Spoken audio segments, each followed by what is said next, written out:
Très ravi de vous retrouver dans ce nouveau numéro de Autour du Monde. Notre invité s'appelle Camille Richard Kalele. Il nous explique c'est quoi l'excellence. On l'écoute.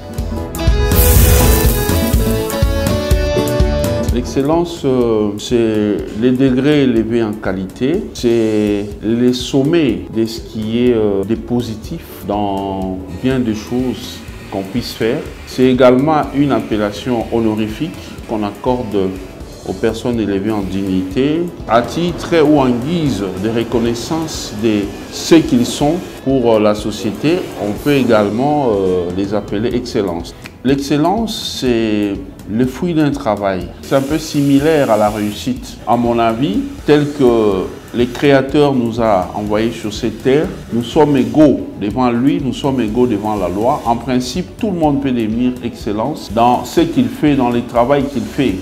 À titre honorifique, on a dit c'est réservé aux personnes élevées en dignité. Mais à titre ordinaire, simple, je dirais, tout le monde peut être excellent dans ce qu'il fait.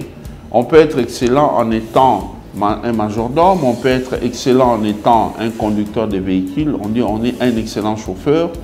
Et pour ce qui est justement de l'excellence au rang par exemple d'occuper une haute fonction de l'État, là il y a quand même des obligations, il y a quand même des principes à suivre, dont notamment il faut avoir fait normalement les études, avoir été à l'école, avoir des diplômes nécessaires pour diriger la chose publique. Il faut avoir la maîtrise de pas mal de choses, des choses qui vont dans l'essence de l'intellectualisme. C'est quelque chose de très très important. On peut être excellent déjà à l'école primaire, à l'école maternelle. On est excellent. Un enfant qui vient tous les jours avec des notes très bien, excellent, excellent, excellent. Déjà, quand on est mineur, on est adolescent, on peut déjà être excellent à ces niveaux-là. Donc, être excellent dans le vrai, ça n'a pas d'âge. On peut le faire à n'importe quel âge. On ne peut pas être appelé excellence en même temps on est porteur d'anti-valeurs. Donc ça ne marche pas.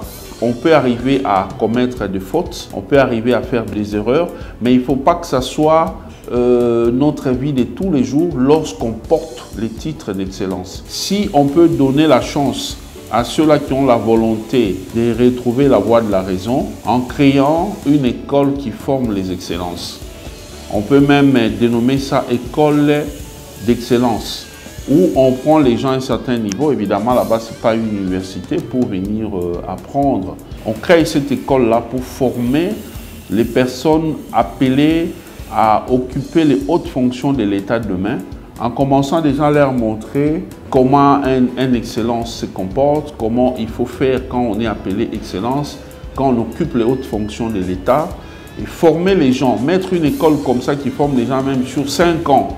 Alors si on commence avec, on peut espérer avoir des gens demain. C'est un peu ce travail-là qu'il faut peut-être que le gouvernement fasse, créer cette école-là pour former les élites, former les hauts fonctionnaires de l'État de demain. On ne peut pas atteindre l'excellence sans travail.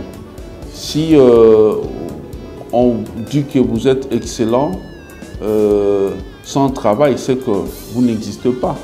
Parce que c'est grâce aux résultats du travail réalisé qu'on peut vous appeler excellence. Alors, sans travail, comment on va vous appeler excellence? On ne peut pas appeler excellent quelqu'un qui dort. On ne peut pas venir dire non, lui il dort bien au lit là, il est excellent. En dormant là, il fait l'excellence. Non, non, non, non. On n'est pas excellent sans le travail. C'est grâce au travail qu'on peut exceller. Nous focalisons toujours sur la jeunesse parce que c'est la tranche d'âge qui permet à un pays d'espérer au changement. C'est grâce à la jeunesse que les choses peuvent radicalement changer. Donc si les jeunes, par rapport à tout ce qu'ils font, parviennent à avoir de l'emploi, petit qu'il soit, mais ils font ça avec amour, avec abnégation, sachant que je l'ai fait pour l'intérêt de mon pays, vous verrez que les choses vont beaucoup changer. Parce que c'est grâce au travail bien fait qu'un pays parvient à devenir un pays émergent.